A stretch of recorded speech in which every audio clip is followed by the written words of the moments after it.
The purpose of this section is to familiarize you with the idea of conservation of energy. First, let's take a look at the law of conservation of energy. This law tells us that energy is neither created nor destroyed. Thus, the total amount of energy in a system remains constant. However, it can change forms.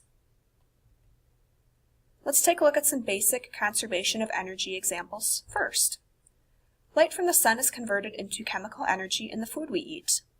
Electrical energy from an outlet is converted into thermal energy on our stovetop to boil water.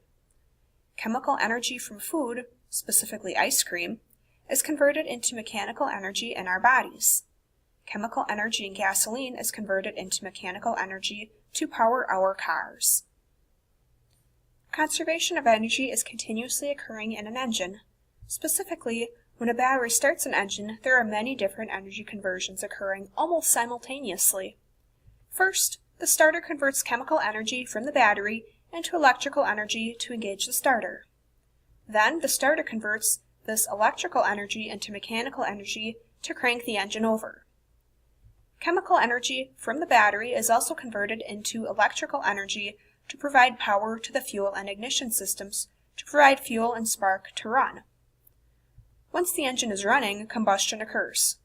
We already mentioned that the potential energy in gasoline is converted into kinetic energy by burning it.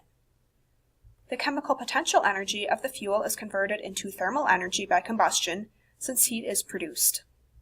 Lastly, thermal energy is converted into mechanical energy by movement of the pistons and crankshaft. One of the most important things to remember in our class relating to the conservation of mechanical energy is that the potential energy at the top is equal to the kinetic energy at the bottom. In the last section, we looked at the formulas for potential energy and kinetic energy. We will use these formulas in our next video to solve a few examples.